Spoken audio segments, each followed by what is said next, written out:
when someone walks into a doctor's office, American Family Care, emergency room, wherever they may go, complaining of the symptoms of TB, usually the clinician is not going to think about tuberculosis right off the bat. And usually it takes kind of repeated visits before someone sort of clicks like, well, we treated this guy for pneumonia several times, now got better, cough's not getting better, they kind of losing a little bit of weight, something else might be going on. So that's not uncommon. No improvement with antibiotics and cough medicine, and finally after the third visit they obtained a chest X-ray. And that is the X-ray. I don't know how much experience you all have in looking at chest X-rays, but this one, the left lung is markedly abnormal. Obviously, the darker area where normal aeration of the lung is. And whenever there's these white, fluffy, or patchy things, that's infiltrated something that doesn't belong there. So you kind of see, if you compare this to the right lung, which is, I won't say not totally normal, but there is some small stuff there. But overall, right lung was pretty good, but look at the left lung. It's all sort of whited out stuff. And not only that, you can see these areas of holes or lucency within the white patches. And these you can see bronchi kind of branching through, those sometimes called air bronchograms, but basically that means a normal alveolated lung is solid, it's consolidated. And so you can see the airways through it, which you normally wouldn't see from the that. So what clues that this may be tuberculosis and not say just a routine bacterial pneumonia, which of course is far more common, are these holes, these cavities, which is very characteristic of TB. TB is not the only thing that cavitates. Lung cancer can cavitate. Other kind of necrotizing infections can cavitate. But if you see a cavity appear in the lung, you should at least, we have our slogan at the health department, think TB, and we try to get that out to, primary providers to basically get your alert up. So when you see that, what you do is you order a sputum AFB, acid-fast bacilli. And when you do that, it's automatically sent for smear and culture. Smears mean they're going to look directly at it under the microscope and see, I got a picture of that coming up, and they're going to see the bacilli right there. If there's a large amount of them, like in that cavity or whatever, you'll usually see it same day or next day when the smears are done and stained. Culture can take a while. Culture for TB can take up to 6, even 8 weeks. Now with our modern liquid media broth methods, which go a lot faster, usually we get the answer within 3 to 4 weeks. But nevertheless, sometimes you really have to wait. So it's not like you're going to get the answer right away. So she was positive, numerous. It's graded on a scale from 0, 1 plus, 2 plus, 3 plus, or rare, trace, few, moderate, numerous, whatever the scale you use. But anyway, she had a lot of bacilli, numerous. She was at the far end of the scale as far as quantity goes. And those big cavities you saw, those are associated with large numbers of bacilli. Standard 4-drug anti-TB therapy, isoniazid, we usually give with B6 or pyridoxine to help prevent side effects from INH, especially peripheral neuropathy. Rifampin, pyrazinamide, and ethambutol. So those are the standards. Sometimes we call it therapy 1 or short course chemotherapy, the TB, to these 4 drugs. Specimen is also sent to the TB gene expert, which is pending in the state TB lab, which is Bureau of Clinical Laboratories in Montgomery. So the gene expert is a relatively new thing. As I mentioned, you typically do the smear and then you do the culture. The gene expert is a PCR-based test, which rapidly identifies if it's Mycobacterium TB or not. So, this sort of answers the question, TB or not TB. And not only that, the gene expert test comes with something which detects rifampin resistance. Rifampin is one of the key TB drugs as seen in the last slide. In fact, it's probably the #1 key drug, for a number of different reasons. But another thing that's kind of convenient about it is it lends itself to molecular resistance testing. In other words, the mutation that's associated with rifampin resistant, there are multiple mutations, but the vast majority, 95% or so, maybe even 97% or so, are confined to a small area of this gene RPOB. It's an 81 base pair section of that gene. So really, what the PCR test does is it just has to hybridize properly to that one area, and if it does, then it shows you there's no mutation. But if there's even one little difference that it can't quite hybridize, it tells you right away that you've got potential for rifampin resistance.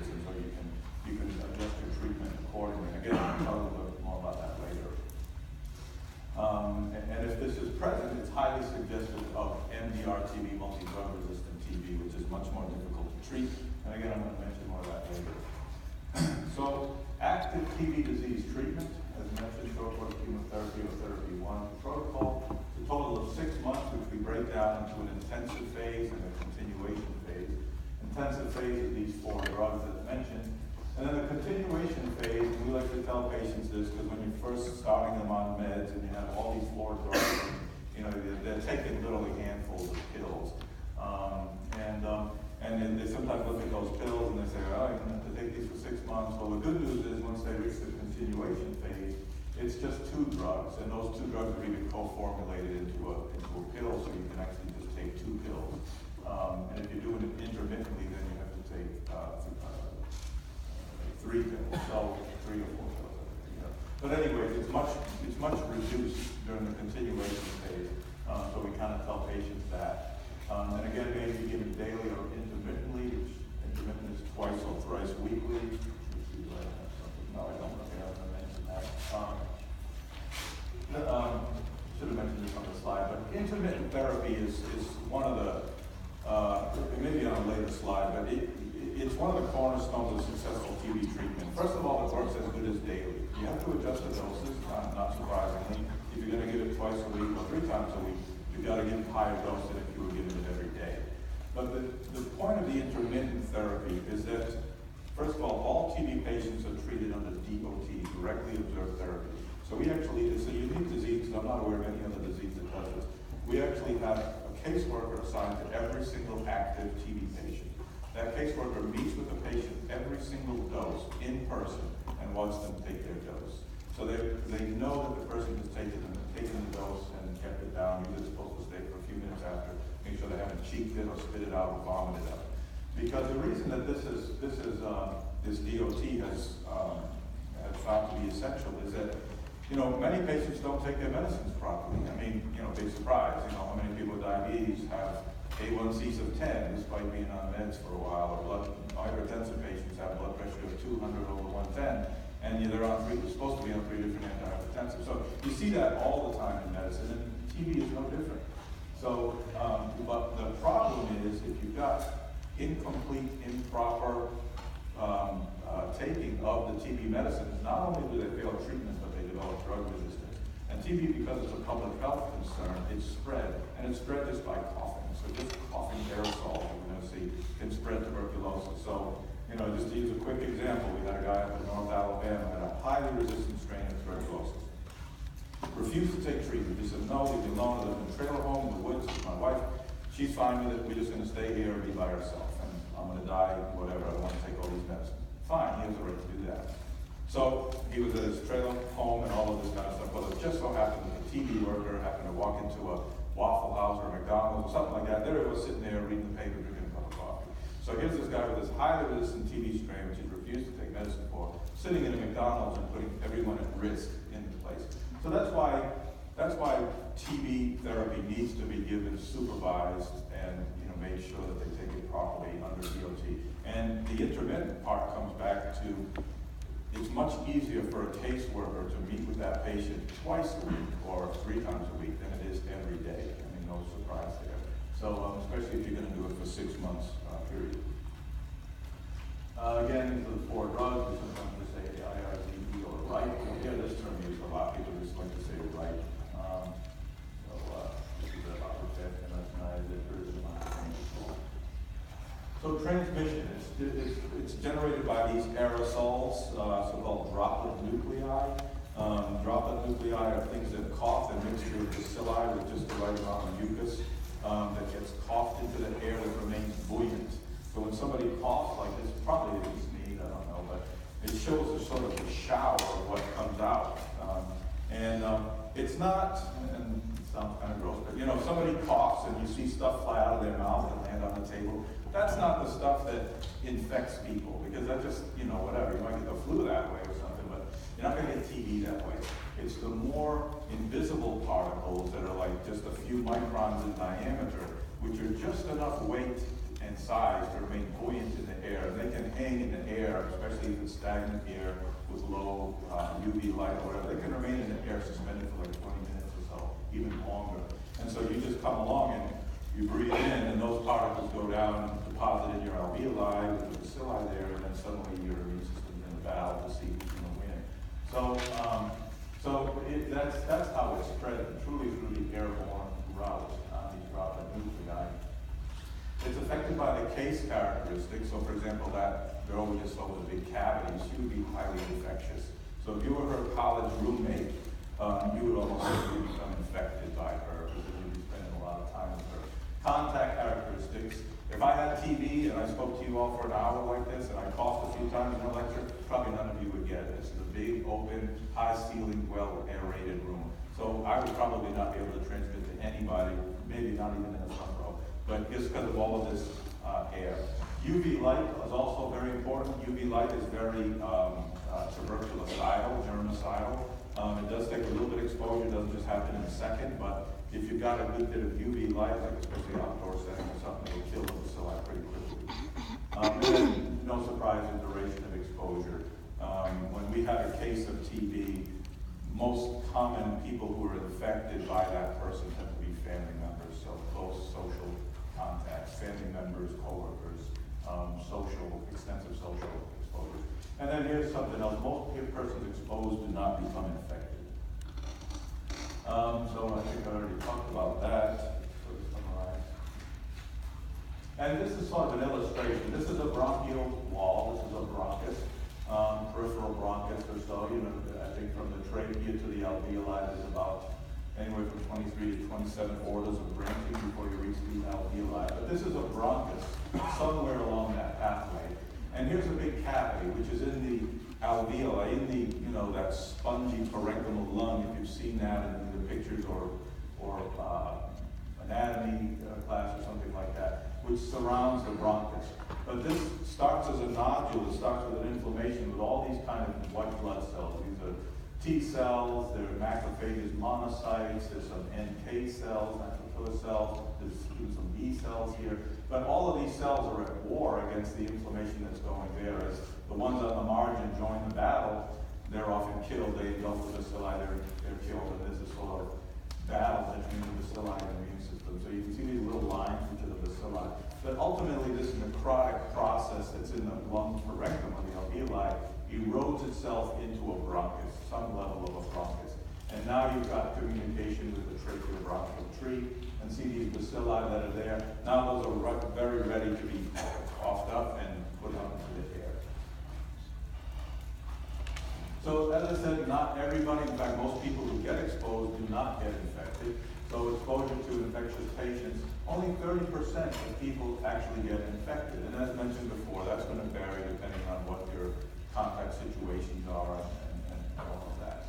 So of the people who get infected, 5% develop early progression. So these are going to be especially people with weakened immune systems, the very young, the very old, people who are in a high-risk host category. But you don't have to be anybody. This could happen to anybody. So basically, after they get infected, within a period of maybe 8 to 12, 3, 4 months, something like that, they're already sick with it. So it's not as quick as a bacterial infection or a viral infection, which a lot of times you get sick within days or whatever of getting the infection. But this is, TB is sort of a slow-growing thing, slow clinical presenting, so it's still on the order of, usually a couple months or several months. But patient comes down with early progression of disease and present clinically sick. Containment, though, happens in 95% of the time. So the immune system corrals in, sees the bacilli, recognizes them as foreign, and quiets down the infection. However, the bacilli are not killed. They enter into this latent or dormant state. That's why probably most of you, maybe all of you, have had TB tests at some point as healthcare workers, either a TB skin test or a blood test. Now we're doing T-spots or quantiferon gold. And that's the test for the presence or absence of infection. So it just tests for this. Most people who have this they're not ill, right? They just have a positive test. But what that shows is that the bacteria, the TB bacilli, are laying dormant within that person and could reactivate at a future time. So that's why we use that opportunity to treat someone preventatively so that they don't come down with the disease in the future.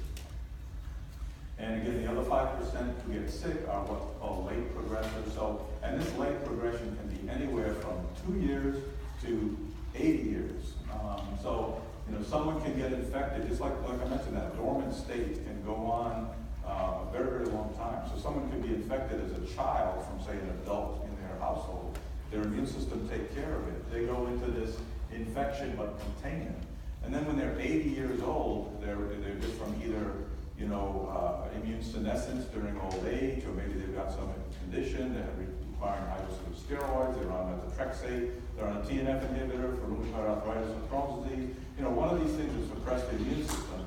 Now the TB sees this as opportunity. It's been laying dormant for 80 years, and now it reactivates. So that's a very unique thing about tuberculosis. Although, other things, think about a varicella can do it. You get chicken pox and then you get shingles 60 years later. So, there are other things that can hibernate in the body for long, long periods of time.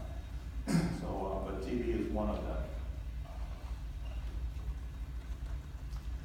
Risk of disease progression if infected. So these are people who are in this category. So they've been exposed and they've been infected. And by definition, I mean either a positive TB skin test or a positive IGRA, interferon gamma release assay, which is the T-spot for quantiferon gold. So basically, TB exposure, no disease. So is everybody the same with respect to that? You get 100 people who have positive, I'm just going to use it to illustrate the skin test, but the blood test as well. So you get 100 people with a positive TB skin test. Are they all the same? Do they all have that same 10% risk in their lifetime of getting active TB? Well, the answer is no. So if you use somebody who's quote unquote prior positive, they say, oh yeah, I've had my positive skin test, I've had it for 20 years, I've never took medicine, and everyone in my family has it. I'm not worried about it. So that person is at risk of developing TB, but in all honesty, they are at lower risk than some other groups which we're going to mention. But we'll call that a relative risk of 1. So if you look at these various conditions, and there's others, but this is sort of like, this is basically Harrison. If you look at Harrison's chapter on tuberculosis, these are the ones that they'll typically cover because they're more common. So if somebody's HIV positive, 25 times greater risk than somebody who does not have HIV. Now I will say that number is very, very modifiable in the current antiretroviral era, because you got people who have HIV, they got a positive TB test, they're taking antiretrovirals, and now they have a CD4 count. You've had HIV like this yet, or maybe? So they've got a normal CD4 T cell count. So their immune system is basically almost normalized. So that person is not going to have as high a risk. But this is basically all comers. Weakened immune systems, low T cell counts, high T cell counts, whatever in between. So about 25 times increased risk. Before the highly active antiretroviral therapy, the risk was, and I say in quotes, 100, because basically it was 10% per year that they would develop active TB if they've already been infected. So that was obviously an extrapolated number because it took into account advanced age, which many people would die from something else.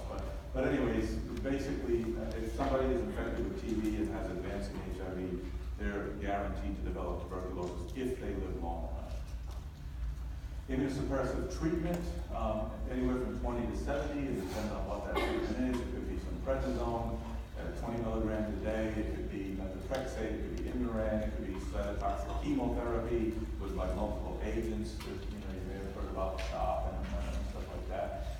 And higher with TNF inhibitors. So if you've heard about those medicines like infliximab, Humira, etanercept, or Enbrel, there's a number of them out there. Stelara, which is not TNF, but it's related. So a lot of these new biologic drugs, which is a huge area now, which have various effects on the immune system, many of them greatly weaken the host immune response against tuberculosis and increase the risk of getting TB. Silicosis, which is an occupational lung disease, we don't see as much of it anymore in the U.S. It used to be seen a lot of times in miners and people who work in rock quarries and sandblasting and stuff like that. So that has an increased risk. Intravenous drug abuse, apical foci, which are some nodules in the lung representing quiescent TB, end-stage renal disease, end-stage liver disease, jejunal bypass surgery, which is often done for weight loss, one of the older gastric bypass surgeries, diabetes. I put these in bold because even though they're lowest, these are most of the cases we're seeing nowadays, and because they're so common. Yeah, sure, these are not uncommon, but these are super common. That we're seeing with diabetes is actually our number one associated condition with tuberculosis right now in the United States. So again, the relative risk is low. It's only 5 compared to some of these double-digit numbers. But because diabetes is so common, we're seeing most of our, I'm not saying most of our TB patients, but if you look at most of our, what's the most common risk factor of our active TB patients, it's diabetes. And some places are even opening what they call diabetes TB clinics because they know that the both diseases have to be managed concomitantly. They used to have like HIV TB clinics, so to speak, where they would treat the TB, treat the HIV together because two diseases fed off each other so critically. Now we're seeing much, much less of that in the United States, but diabetes has been the leader now. So we call it diabetes DNTB clinics that some people have. And tobacco smoking, although tobacco is not immunosuppressive in the standard way, it actually does have some effect on some local immune surveillance in the lung. And so we're seeing some small risks, sometimes as low as 1.5 relative risk, sometimes as high as 3, depending on where you look at. And then sometimes you can find lows because they're coughing more and stuff like that. Well, whatever the risk is, whatever the association is, cigarette smoking does increase one's risk of getting tuberculosis.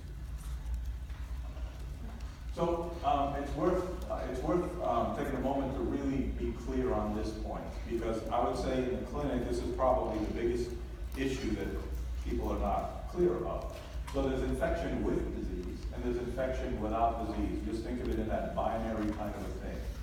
Infection with disease is like as we talked about with the college student, with the cavities in the lung. Positive TB test, abnormal chest X-ray, has symptoms, cough, fever, night sweats, weight loss, may transmit to others, may be treated and cured. Infection without disease, now this is far, far more common, and this is what we see. For every one active case of TB, we probably see 40 of these in the TB clinic. And that's infection without disease. That's a positive TB test, but they're otherwise normal. Normal chest X-ray, no symptoms, cannot transmit it, and they may be treated preventatively so they don't get it in the future. This was a picture, like I said, I've done some international work, and this was in Vietnam. This was at a district hospital/clinic. This guy had active TB.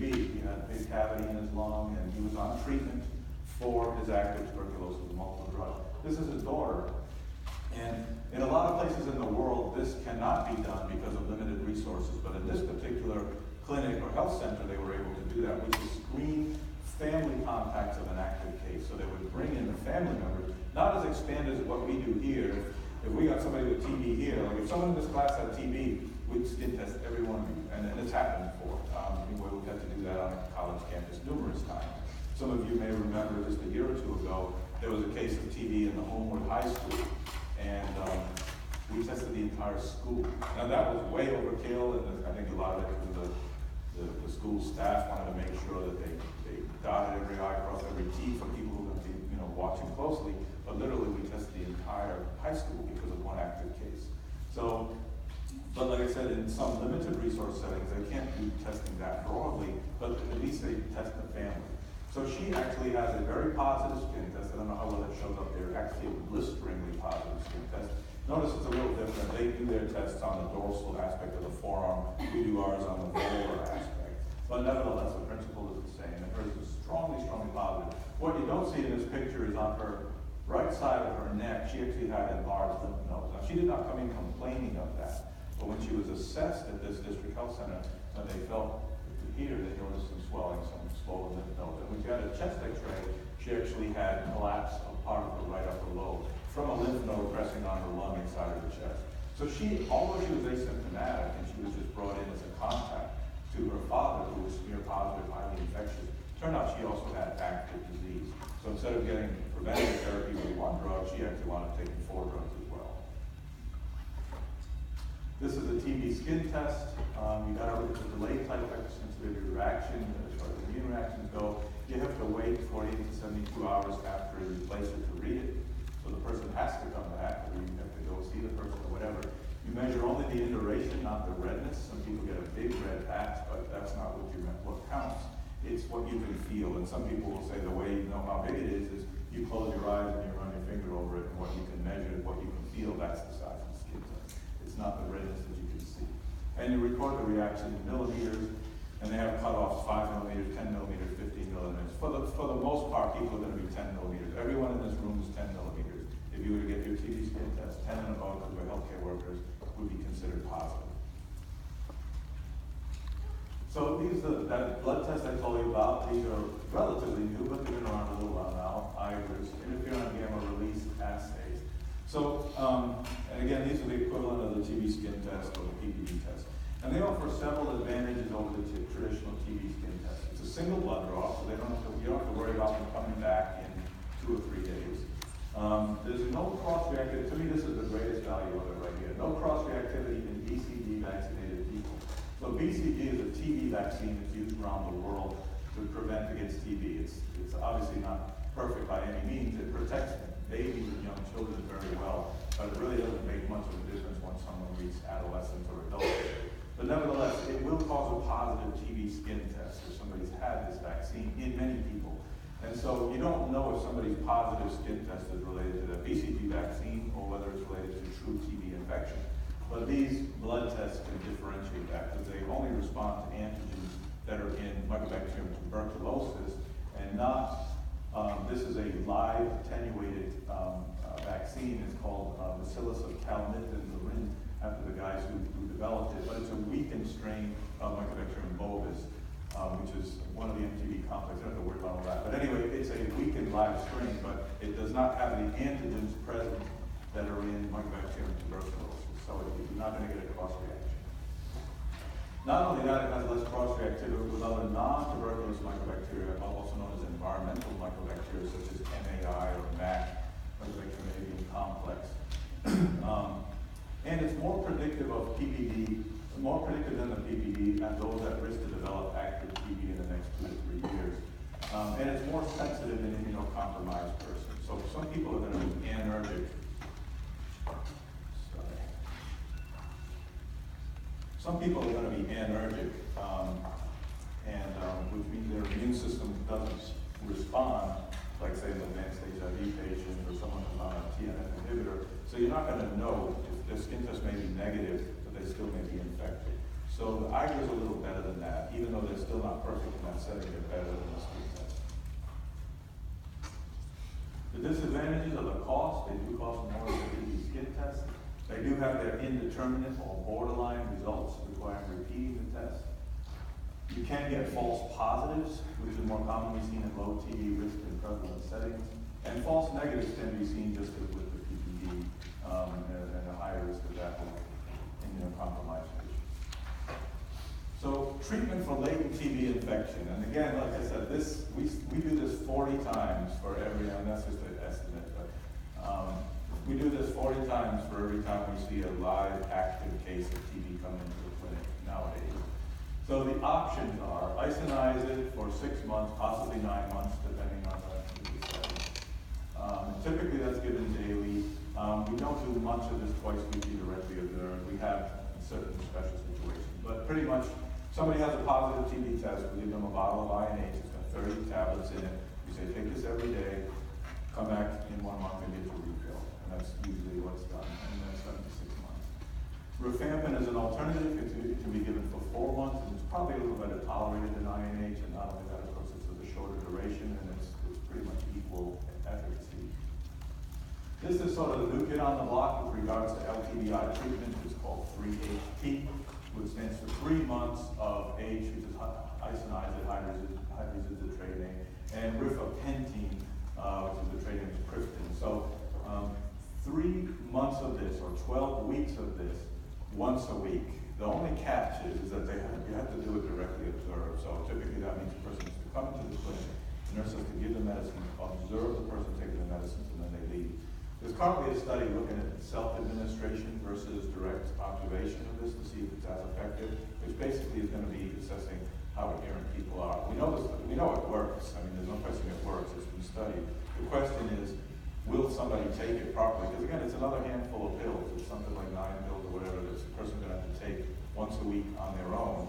And are they going to be like, I don't know, it's something to else that they're taking those, because if they miss it or whatever, of course it's not going to be as effective. This I just throw in there. It's from a relatively recent paper, which, remember I said there's that binary state between active tuberculosis and latent tuberculosis. Don't worry about what's written in these boxes unless you want to look at it later, but tuberculosis infection is more of a spectrum rather than a binary disease, no disease, where there's, I'll use a loose term, that's often used in this, there are some people who have various degrees of percolation. So even though they're not active sick, but they're not truly latent dormant. The bacilli are replicating, the immune system has been activated, but they're neither sick nor they're latent, they're somewhere in between. And so that's kind of what we realized, that, that it's not as simple as we thought for many years. So this is a whirlwind tour of clinical TB, and I've tried to make sure, it's not uncommon that I don't get to every slide, but what I do want to make sure is that sort of the key points are hit. So this is sort of, I think most people studying clinical fields like to see clinical stuff, and so this is kind of a whirlwind tour. So this is kind of your typical chest X-ray pattern of tuberculosis, what's called reactivation tuberculosis, meaning that the person was infected and then developed disease sometime later, oftentimes at least 6 months, maybe a year, 2, 5, 10 years, whatever, so-called reactivation. And it's typically in the upper lung fields. It can be bilateral, as in actually this was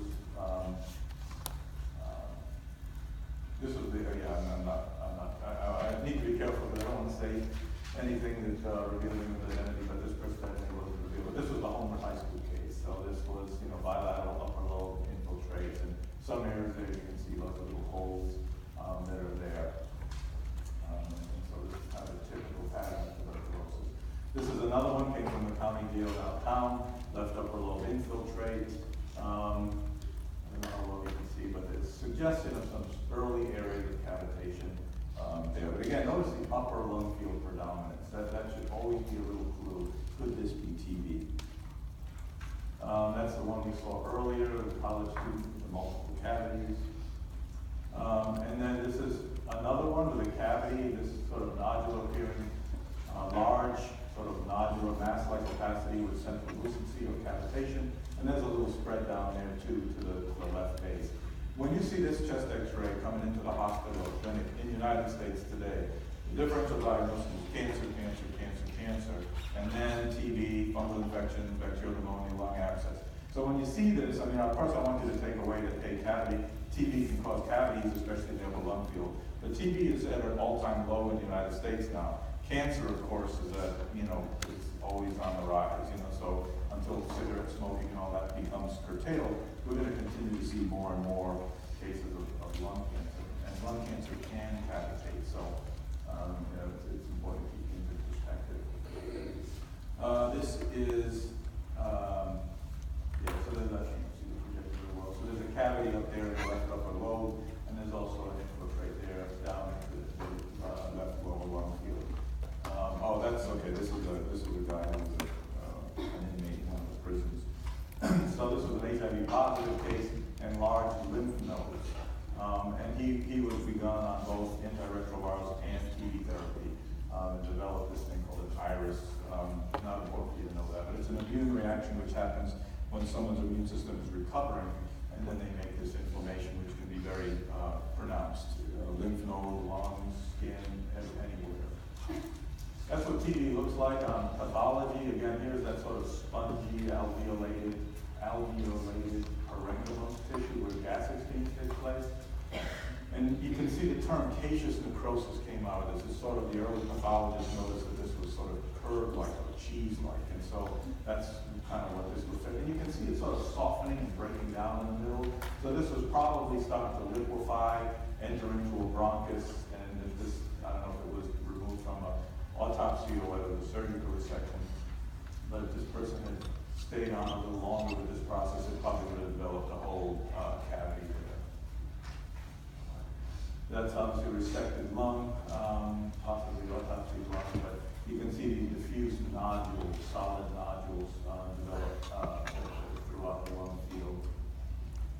And that's what a cavity looks like in a lung, in a removed lung. So you can just see, when you see those big holes on the chest X-ray, that's what it looks like in itself. Notice you can see all this other, again, that sort of whitish, yellowish, curve-like stuff. But here was obviously a center of necrosis and a big hole, a big cavity. These were, obviously, this was autopsy lung, a very sad case. It was actually a college student in South Alabama who basically, it's a long story, but never came in for care, and just they found him dead in his dorm room one day, and they did an autopsy, and this is what his lungs looked like. So he just had very, very advanced pulmonary tuberculosis, died of respiratory insufficiency in addition. You can just see his lungs are just entirely filled with tuberculosis, all this yellow stuff there. This is something called scrofula, and remember I showed you that picture of that young girl who had the enlarged nose, symptom nodes in her neck. This is a similar sort of thing. This is a submental lymph node. I think also this guy had a submandibular lymph node. This is in Cambodia. This is a guy who had HIV, very advanced HIV. It was before antiretrovirals became available there. So he had what's called lymph node TB, sometimes called scrofula, or cervical lymphadenitis, tuberculous cervical lymphadenitis. So this is a not uncommon presentation of tuberculosis, especially primary infection, recent infection. That's another example of how big these lymph nodes can be. This is a situation called this is unmasking iris. Don't worry about that. It's more related to HIV. But you can see these nodes can just be huge, and develop like that, especially while on therapy. And that's chock full of the immune system just, attacking the TB bacilli. And it's not uncommon for these to rupture. They can rupture and drain. And they can actually be quite challenging to deal with because you get these big lymph nodes and they start draining all of this gunk. And it can go on for months. I've seen it even go on for a year or two. You can do a resection, and sometimes we'll do that, send them to ENT, they do surgical resection of the lymph nodes. But that's even a little dicey thing because what winds up often happening is there's another lymph node there and it starts to do the same exact thing. So it's almost like you have to just ride out the process, which may take months or even a year or two before it totally clears. This is a MRI from a brain, and you can see this ring-enhancing lesion. That's a tuberculoma. This was actually a prison guard at Tutwiler, the women's prison in, I think it's the Montgomery area. But he developed disseminated tuberculosis. Didn't show up for work one day. They found him at home, kind of passed out in his car, not passed out from drugs, but passed out from illness. And he had disseminated tuberculosis all over his body, including he had these lesions in his brain.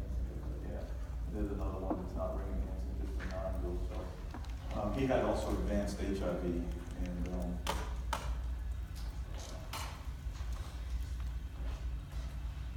so TB diagnosis, as mentioned, we do the smear, we do the culture, the gene expert with the PCR base, and then once the culture turns positive, what we do is what's called a drug susceptibility test, or DST.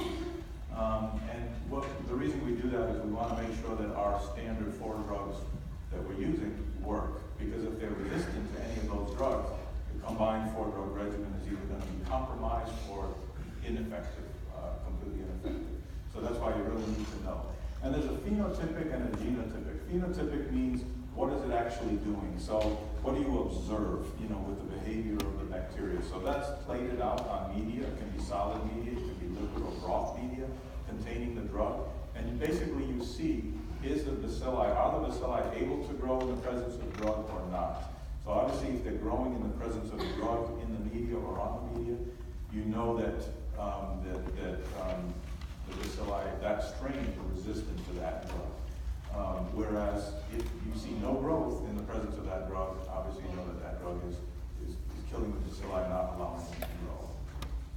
Genotypic, and again, use the term loosely, new kid on the block. It's not so new, but it's newer than this, is actually looking for the mutations which cause drug resistance. So first, just like anything, how bacteria become resistant to antibiotics, how viruses become resistant to antivirals, how cancers become resistant to chemotherapy drugs. Same thing with mycobacterium tuberculosis. There's genes that mutate themselves, and then the product that's expressed no longer is affected by that drug. And so now you've got, resistance. You've got ability to grow in the presence of that drug. And so you can, now that they've been able to identify a lot of the mutations that are associated with resistance, you can just do PCR-based tests, rapid genetic assays, and say, hey, do you have this mutation or not? That's why the gene expert that I mentioned we do in Montgomery can look at that RBOE gene and the same day basically tell you get a specimen to them in the morning, they'll tell you by the end of the day if you've got rifampin resistance or not, because have screened it for a mutation if you're doing a rapid PCR test. So these have become very, very useful. I will add that even though we use these a lot, they're not 100%, and you still have to wait for your traditional growth susceptibility test to growth. So, but it does give you a very quick initial snapshot at what you're dealing with, or what you might be dealing with. That's an example of a sputum smear. So you have these like respiratory epithelial cells here, and then this is stained with collofusion, which is kind of giving you this red, pinkish red bacilli. The old term they used to call them was red snappers. They used to say, yeah, there's a lot of red snappers under the microscope. So, you know, that's what they refer to when they see these. And they can be stained either with standard staining or fluorescent staining, which are more sensitive to pick up smaller numbers. And then this is what happens when you grow. This is in liquid media. Bacilli is really, really tiny like that. And so what's typically observed in liquid media is the bacilli tend to grow on top of each other in tuberculosis. And it's often called this term cords or cording. And so they grow in these ropes of cords, which can be very, very decorative. I know Dr. Benjamin gave you some of the micro lectures perhaps, but you know, he has a lot of pictures of these. He does mycobacteriology, and you know, he's got a lot of these. They can be very kind of designs, you know, neat designs if you're kind of into that. So that's a property called cording. Gene expert tests, we can rapidly identify it as mentioned. You can also do it on other samples as well. It's not FDA approved for other samples, but we sometimes do it in someone who may have TB meningitis or TB pleurisy or pleural effusion or pericarditis, something like that. So you can do it not just on sputum. And again, it gives you rapid information, and as I mentioned, that you still need to get the standard culture for susceptibility testing.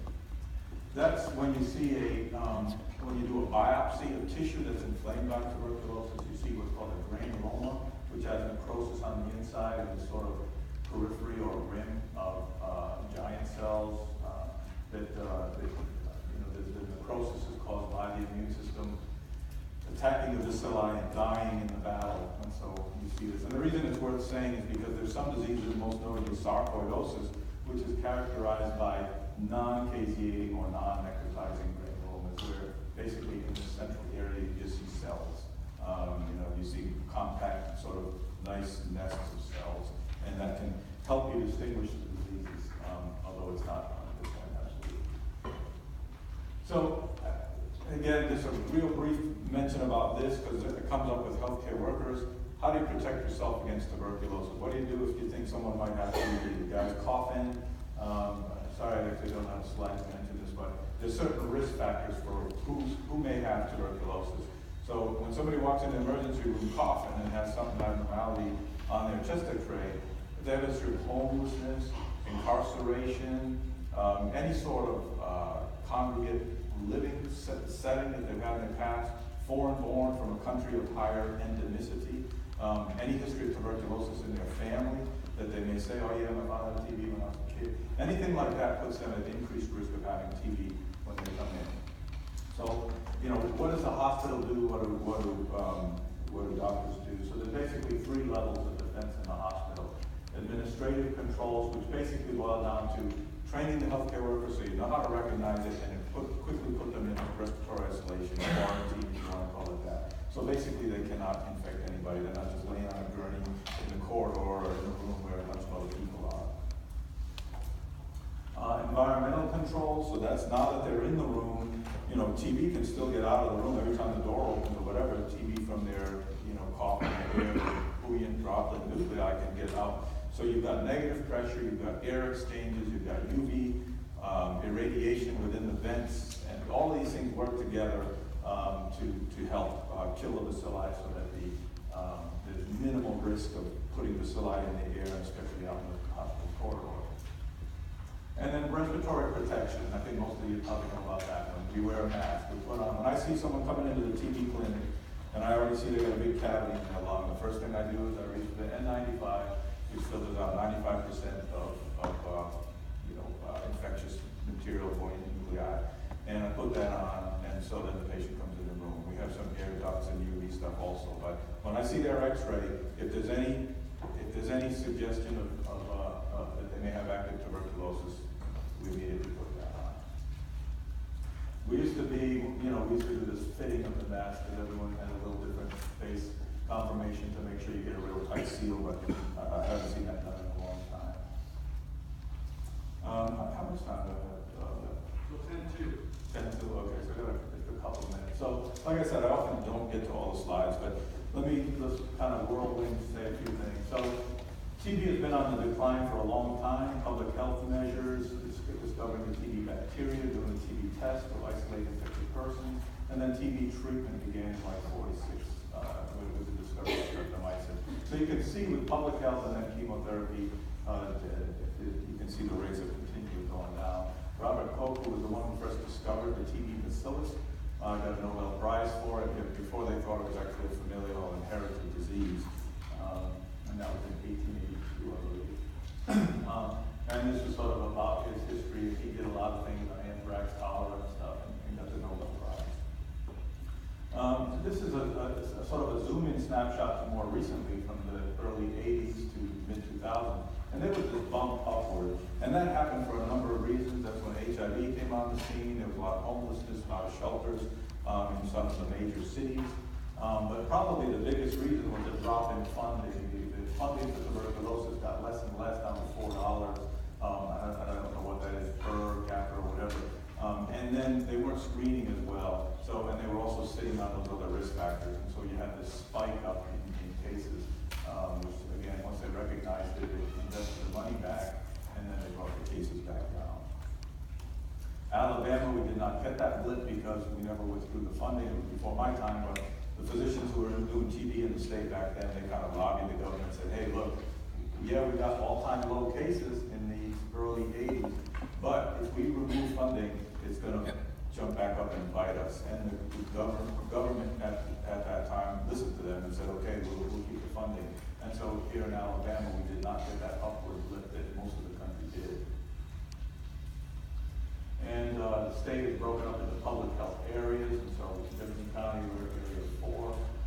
And we keep TB rates per county, and this is a couple of years ago, but it kind of shows what we do public area 1 through 11, how many cases, we compare the cases from the previous year.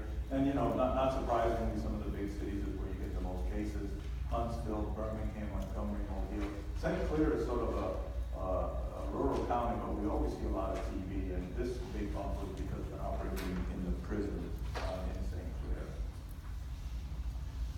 And again, this is just showing that the national average is getting lower and lower every year. We're down to 2.2 cases in the most recent one.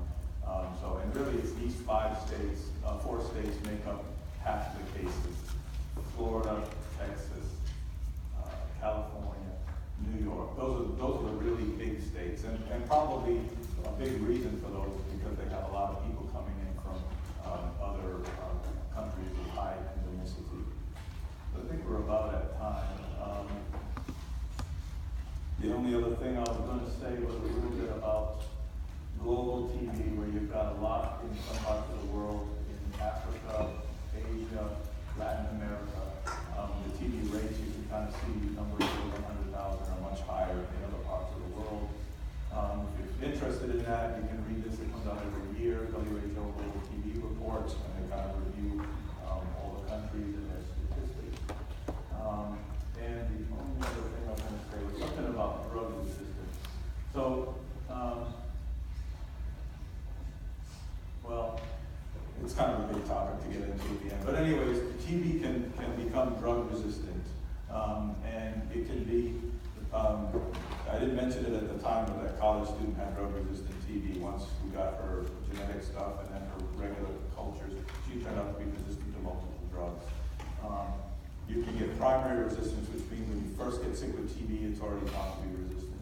Or you can get acquired resistance, which means you start off susceptible and you start missing doses and doing all that stuff that I mentioned that you're not supposed to do, and that we have caseworkers to make sure you don't do. But then if you get resistance while on therapy, it's called acquired resistance. So acquired resistance, which is a huge global problem, that's why I think it's worth mentioning acquired and primary resistance.